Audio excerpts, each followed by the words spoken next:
Before I talk about something, I always make sure that I've already watched it twice. Now, not that I don't get the whole thing in the first time, it's just while watching it for the second time, you kind of seem to notice stuff that you missed out on in the first time. And for some reason, I couldn't come to watch this movie for the second time. In fact, I was stalling to watch it even for the first time.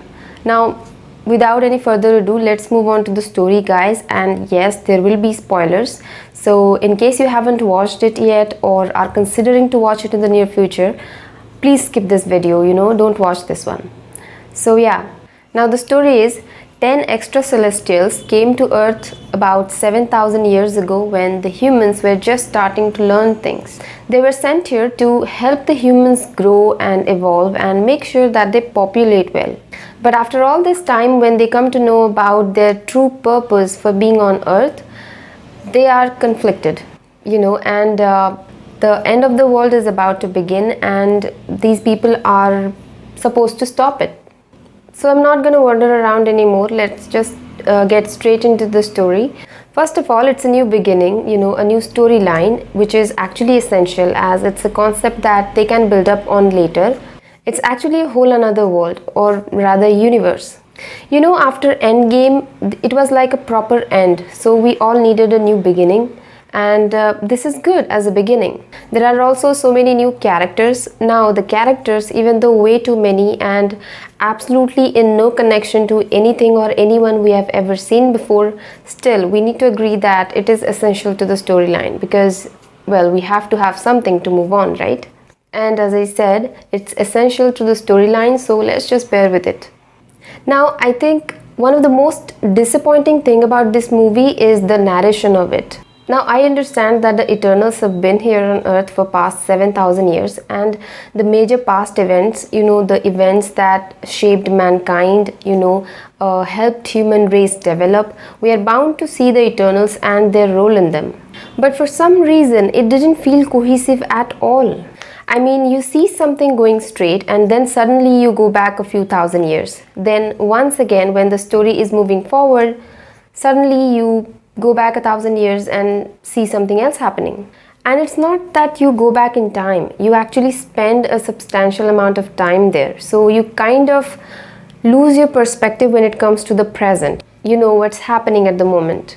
You know what? It's just like a roller coaster ride. Except here, it's not like you're having flashbacks while you are on the ride. Instead, you're stopping the ride and starting it again, stopping the ride again and starting it again at regular intervals. It's a bit weird. In fact, even while watching the movie, I could feel that there must be a better way to narrate this. The concept is good, it's a good start, but the narration of it kind of ruined it all. And I couldn't help but feel that there must be a better way to narrate this, to make it all come together. It's a good concept, it's a good start, but the narration of it kind of ruined the whole thing. I understand why this movie wasn't as well received as it should have been. I mean, it's a Marvel movie, it should have been a blockbuster. The previous movies have been doing really well. But this one, it seemed a bit stretched, the narration, a few conversations, there were few events that were given even more importance than they should have been.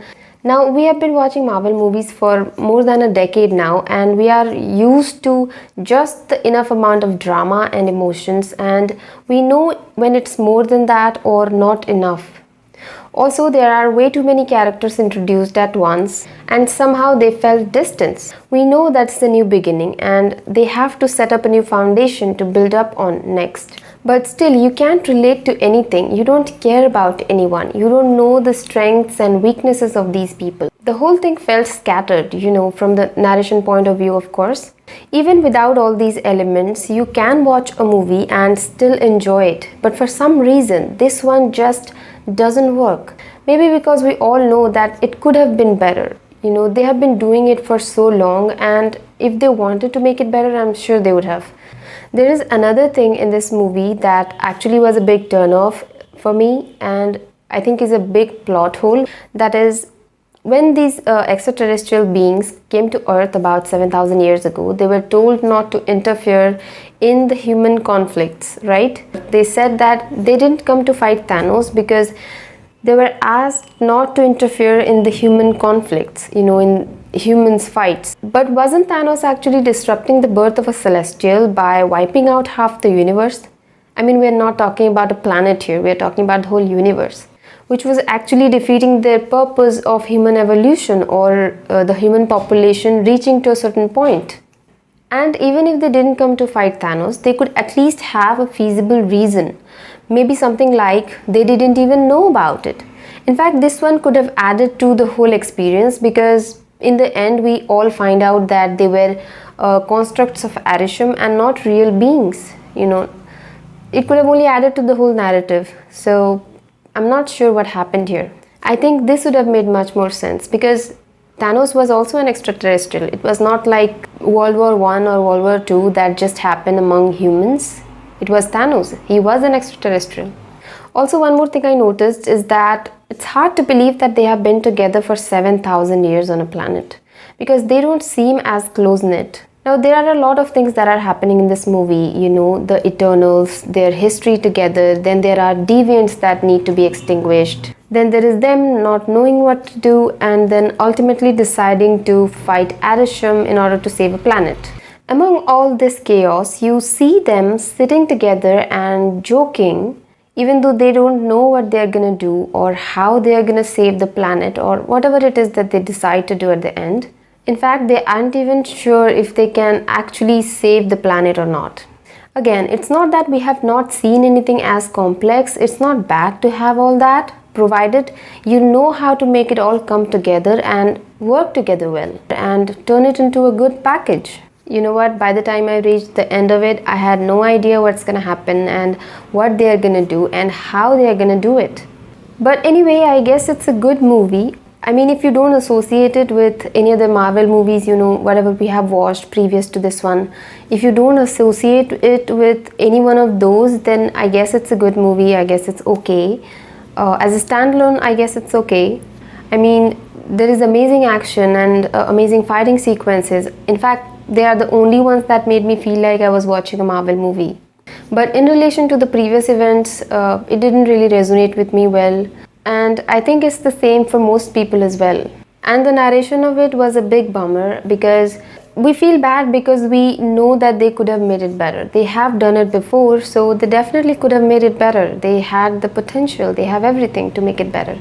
Anyway, I hope in the next movies, the upcoming movies, they somehow make things better. Now that we have the concept of multiverse, it's bound to be better. It opens up a huge amount of possibilities. It's gonna be a treat to watch, I guess. And the new beginning will be interesting, because we will be able to see so many superheroes come together, and I am looking forward to it. I was actually more thrilled about the post credits of this movie than the movie itself, and it had never happened to me. This movie, however, was a one-time watch. You can of course watch it at least once, because it's a Marvel movie, so there will be amazing amount of action and fighting sequences that you will definitely enjoy. So yeah, if you haven't watched this one, then give it a go and let me know what you think about it. Let me know what you think about the pointers I've mentioned in this video. And if you like this video, give it a like and consider subscribing to my channel. Anyway, thank you so much for watching. I will see you in the next one.